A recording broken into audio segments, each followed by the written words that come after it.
You are now listening to The Perfect Prana with Kyah Ann.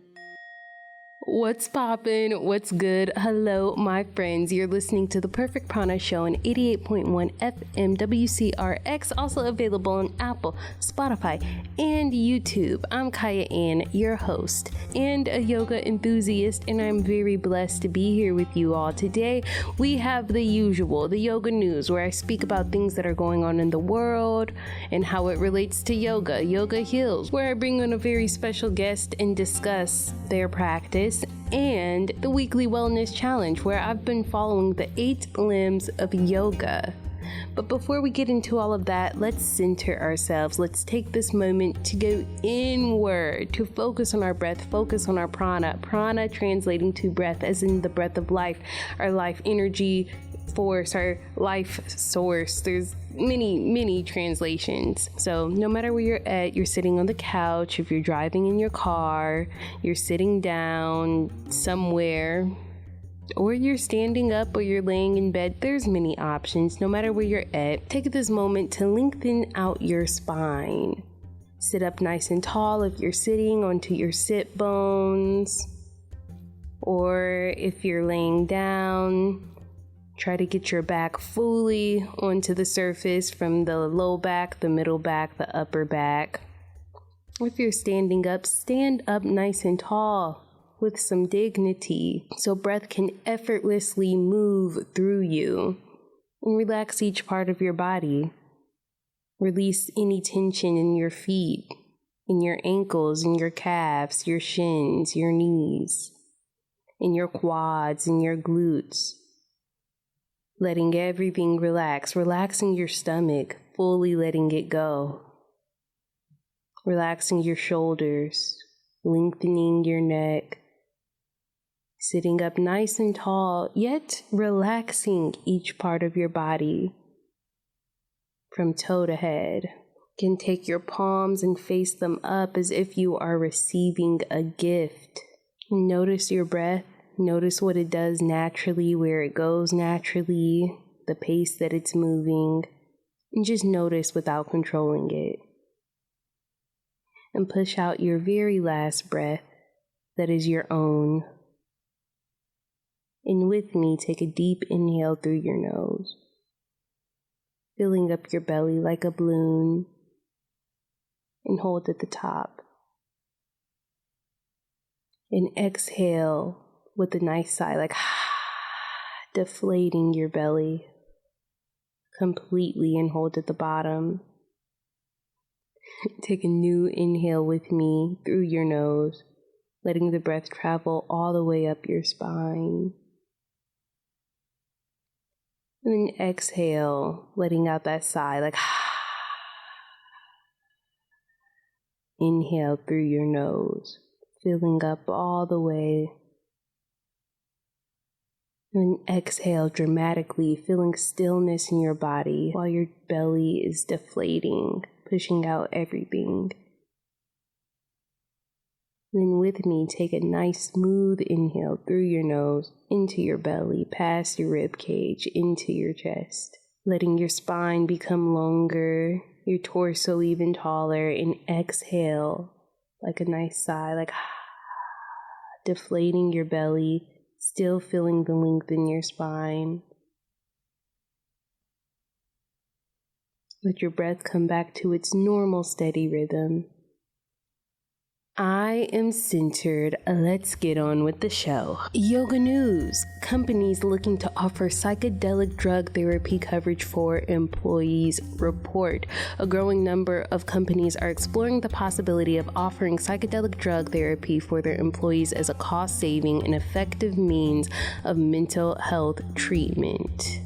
George Yant, somebody that's featured in this article, and also the founder of Plexus Healthcare Systems, shared that a lot of employees in his company use antidepressants, and that he believes that the U.S. healthcare system overly emphasizes prescription drugs and believes his workers could benefit from the alternative therapy. He says that it will save money over time compared to expensive traditional therapy sessions and will make his employees happier and more productive. That was just to read the article, and I was like, interesting. You know what would make employees happier and more productive? Giving them time off work. Maybe. It's debatable. Anyways, I wanted to discuss this whole drug thing because drugs are an ongoing debate in the world, especially in spiritual communities, because it is looked at as this spiritual thing. I feel like drugs, especially psychedelic drugs, have been associated with hippies and having this awakening and enlightened and da-da-da-da-da. I don't know. We're really about to get into it. I'm gonna go ahead and tell you now, there will be an extended version on Apple, Spotify, and YouTube for all my radio listeners. I would like to start off by saying I don't condone drug abuse, and especially as somebody that has experience with abusing substances, I don't condone it. I don't recommend it. I hope and wish that there was another way, but sometimes you gotta go through what you go through. That is such a blanket statement that's so arguable, but I don't encourage anybody to like go out and use mind altering substances. You're gonna do what you want to do anyways. Let's start off with what is a drug. I looked it up on Google. Google is my bestie, and Google told me. So I asked Google. The Google definition of a drug is a medicine or a substance that has a physiological effect when ingested or otherwise introduced into the body. And by this definition, I'm like, well, dang, mostly any and everything is a drug, because mostly any and everything that we take or ingest or that's introduced to our bodies has a physiological effect, whether it's psychological or affecting us physically. So it's like, well, dang, everything's a drug. I mean, food's a drug. Like, what's the difference between food and a drug? The main difference is that we need food for survival. We don't really need drugs for survival, which is arguable. Some people need drugs for survival. It's like, but yeah, my coffee is a drug. Exercise is a drug. Yoga, going to a yoga class can be like a drug, according to this definition, at least. On one hand, I don't condone or encourage drug use. Again, because I have my own biases, my own experiences with drugs. On the other hand, I don't like the demonization of drugs and how we as a society make it into this moral thing, like, oh, you doing drugs is immoral and you not doing drugs is right. And you know what I'm saying? Like, there is this certain moral superiority that comes with, I'm going to say in air quote, not doing drugs. And even just with coffee, sometimes I find that when I talk to people that don't drink coffee or see coffee as bad and it's this drug and you're addicted, sometimes people talk to me like they have some moral superiority over me because they don't drink coffee. And I'm like, okay, whatever. Like, I'll have my latte with an extra shot of espresso, okay? But part of that demonization of drugs, I feel like, comes from the war on drugs, which happened in like the 70s. And it was rooted in racism. We did look at people that use drugs differently. We looked at drugs differently. Again, the things that we started to associate with drugs, and as a society, the relationship with drugs is changing. Now there is a lot of studies which are now okay because the war on drugs is over and scientists are now allowed to study the effects of drugs on us more. But now there's been a lot of studying of drugs, especially of these psychoactive drugs, these psychedelics, some of these drugs have been found to be really helpful for mental health issues. Is this really the answer to our mental health issues? Yoga heals. Tay Savage, the founder of Rachete Fitness. She fused together dance and yoga, and her mission is to empower women and create a safe space for women to dance. This is an interesting episode. I'm so excited for the discussion with her. She's come to a good amount of my classes at LA Fitness, and she's just so enthusiastic about yoga, and I'm just interested to talk to her about how she's implemented the practice in her life. Let's get on with the show. Thank you so much for being a guest on my show. How are you doing? I am doing great. Thank you for having me, for sure. I was really excited when you offered. I was like, yes, I would love to talk about the different forms of yoga, because this is different. Oh yeah, we're gonna get into it. When did you start practicing yoga, and why do you still practice yoga today? It was really during COVID. Everyone thought the world was going to end. So it was like, what should I do? And I was getting like nerve wracked, like I was stressing, and I needed to do something. And yoga ended up being this exercise that connected my mind and my body and my spirit. And I was like, oh my God, everybody I know needs to do this. Everybody I know, old, young, men and women, we all need to be out here doing this.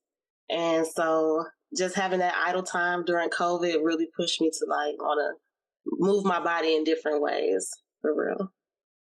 That's so relatable. When I have a good, wholesome, healthy experience, I'm like, I want to give that to everybody. What exactly was your introduction into yoga? A free week membership at Core Power in Hyde Park. It was like, I knew nothing about yoga at all. I mean, I barely saw it on TV, And so to get that offer, I was like, let me go see what this is about. And the first class I went to was hot yoga. It tests everything in me. Because mentally you have to be in that room, but physically you do not kind of want to. And I was like, oh yeah, I need to be testing myself in this way more often, because, who's to say I never be exposed to it? I won't even know it exists. Like I wouldn't have that sense of relief. And so I just kept going.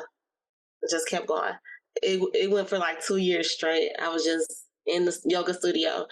And so it changed my life for real. I started letting my son practice yoga, and that was so fun to see a 3-year-old really engaged. And so he hasn't done it in a while. He's in school, he has sports. And then the other day I'm like, do you know something about yoga? He like, yeah. He just do all the little poses that he be doing like handstand. I'm okay. It stuck with you because now you're 9, boxing and doing track, and you still have this, this to pull from. And so it's like a part of my life now. I've strayed, and it's like, it comes back to you. Like you have to still do it eventually. Amazing. Yeah, it's a beautiful practice. I'm glad that you got to experience it in person, because it is different than just like looking up a video on the internet, which that's cool too. But like, being in the community is so much different. Oh my God. It is. It's like creating a family, because it's like-minded of individuals around you, and it feels good. It's a community for real. And that's why when I came to your class and you were willing to adjust, a lot of people don't adjust. A lot of people don't touch you and say, do these things. And you can't grow without that. So I love it. I love the community. Yes. Okay. So speaking about community, it seems you've kind of built a community involving yoga and twerking. Can we talk about it? What does that look like? It looks like a safe space. A lot of times the women that come to me, they want to whisper, I want to twerk, because they're ashamed. It's like this stigma behind it. And it really don't exist. We are allowing that to exist around us based upon whoever told you twerking was bad. You know, it's different cultures that do the same moves, but they don't get scrutinized like Black women. And it's just the truth. It's just the truth. Latino women, they do the same movement, literally. And it's to their traditional music, so it may look different, but they don't get, scrutinized like we do. And so I felt like we needed a safe space.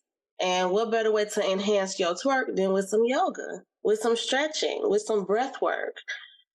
Because it's all the same. It's all the same thing. It really is. It's all ages. I had someone as old as 65 twerking, okay? Twerking, shaking it. And it's a trauma relief. When you're shaking your body, when you're vibrating, when you're in movement, you transmuting energy. And so I've never had somebody come in, a woman, come in and have a good time and say, I really wouldn't do this again. I wouldn't twerk again. They'd be like, oh, I cannot wait to twerk again. I can't wait to get in the mirror. So it's really fun to see that transformation from like closed in and maybe even insecure. I don't want to say I cure insecurities, but it can feel you don't have a sense of security to twerk, to shake your butt. So you feel empowered when you finally do it because it's your booty. It's yours. So I'm having two questions, of course, come out of this.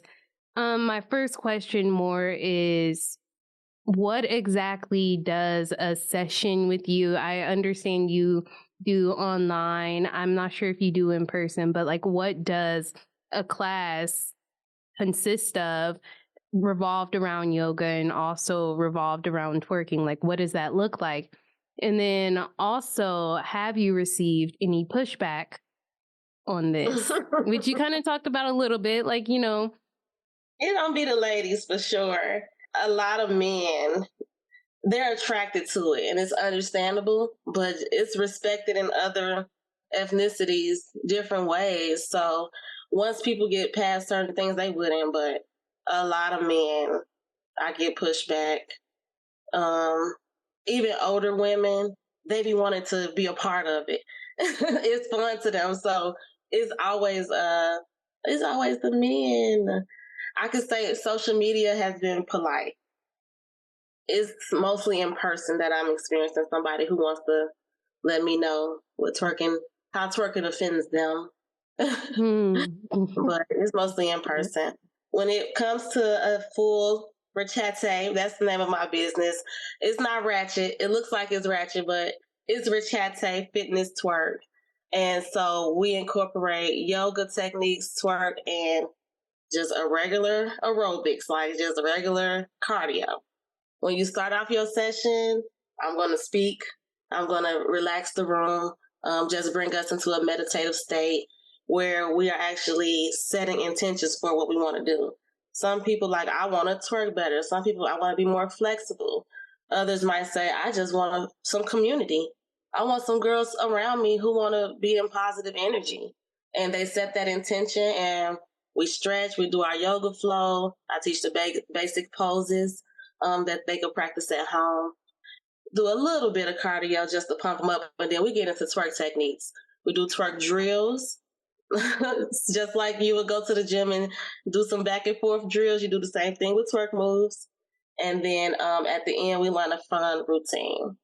A lot of people go to twerk classes and it's very sultry and, oh, I'm so sexy, And my class is more so like, oh my God, I feel so good. I'm just eluding this positive energy. It doesn't have to be characterized with sexiness, and I think that makes my class different because a lot of people are looking in the mirror trying to find a sexiness when it's just about looking at you and appreciating what you already have, like in that moment, being where you are in that space. And how can you, enhance that? How can you enhance that exact feeling, not this set feeling that someone has get, like, be sexy.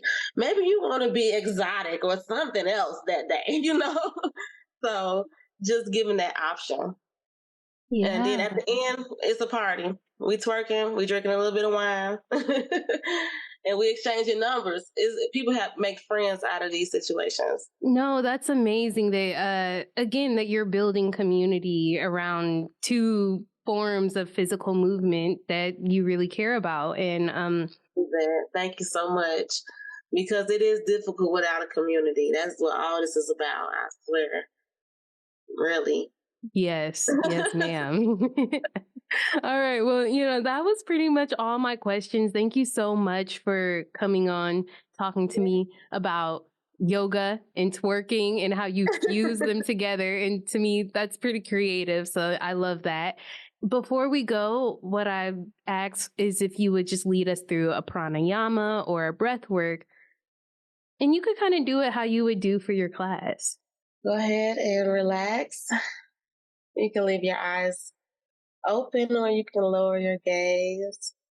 Let's take a big community deep breath in. Long and slow exhale.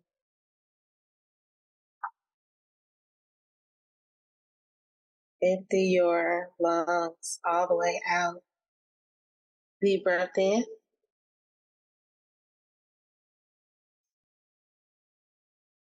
We're going to exhale long and slow.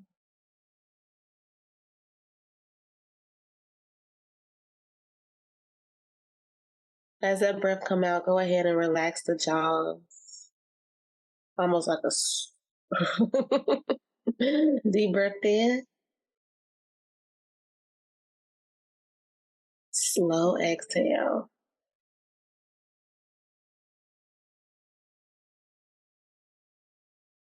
We're going to do one more, but we're going to do that loud exhale where you from the throat. Deep breath in. Loud exhale.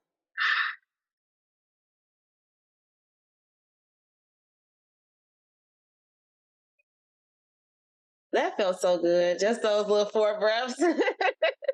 That's all it takes is just a breath to just pull it all in, pull it all together. So, no. Absolutely. Thank you so much, Tay, for coming on to the Perfect Prana show. With that being said, namaste. Namaste. Thank you, Queen. You're listening to the Perfect Prana show on 88.1 FM, WCRX, Saturdays at 10 a.m., Sundays at 9 a.m., also available on Apple, Spotify, and YouTube, where I post extended versions.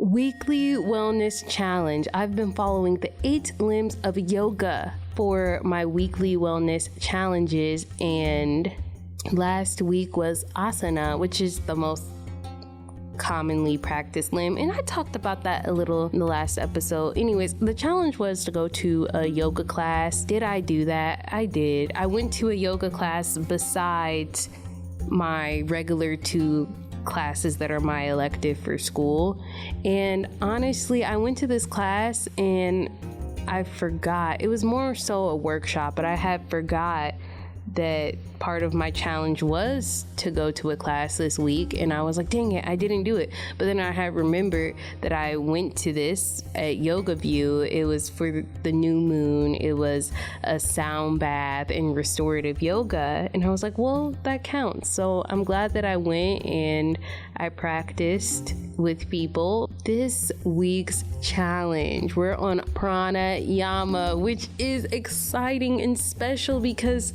the name of the show is the Perfect Prana Show. Prana translating to breath as in the breath of life, our life source, our life energy force. It has so many translations, but the most simplest thing is breath, a requirement for life. This week's challenge, and I'm gonna actually say let's start the challenge on Monday because everything is nice when you start on Monday, right? Anyways, Monday through Friday, we will do a different pranayama technique for each day of the week. And I'll post each day of the week on Consistently Kyah on Instagram at Consistently Kyah, consistently spelled with a K, Kyah spelled Kyah on Instagram. I'll post a different pranayama technique every day, Monday through Friday. I can't do the full week. That's too much. Monday through Friday, I will post a different pranayama technique for the day. And you can do it with me. But, there's so many physical and psychological benefits that come with breathing. It's good for our allergies. Springtime is allergy season, right? It's good for focus and concentration, or just to psych yourself up for something. I've noticed if I'm about to do something crazy or scary or like an adrenaline rush, I might take a deep breath first. Or like if I'm about to have like a argument with somebody, whatever the case is, just imagine you're about to like jump off the diving board. You're probably gonna take a deep breath first, like, whew, okay. I don't know, there's many benefits of breathing, and I don't really have to sell it to you. Like, everybody knows that, like, I need to breathe, and sometimes we just might naturally take a deeper breath when times are tough, but it's just great to start each day or to end each night or just some point throughout the day to have a moment of breathing. Because there's a lot of ways to breathe. There's a lot of benefits that come with each different way of breathing. But to me, the biggest benefit of it all is it just makes me more aware of my breath, and it makes me excited and appreciative of my breath. Like, okay, because otherwise it's just something that I just do normally. Like, we all just do it. It's an afterthought, but to really sit and focus on it for a moment, like, whoa, this is an amazing, powerful experience I'm extremely grateful for, and there's just so many ways to do it. Before I go, let me leave you with a quote. On Instagram the other day, I came across this yoga teacher who said something that stuck with me, and I liked it. I thought it was profound, and I was like, you know what? I want to share it as a quote on my show. And her name on Instagram is Phoebe Schiff Yoga. I don't know how to pronounce her last name, but I'll put her in the show notes. So I was like, I like what she said. It's kind of profound. I don't know where she got it from or whatever, but I wanted to share it on the show, which I feel like I've heard this before. I don't know where I first heard this, but it just sparked when she said this. But she said, the pose is not happening to you, it's happening through you as a yoga pose.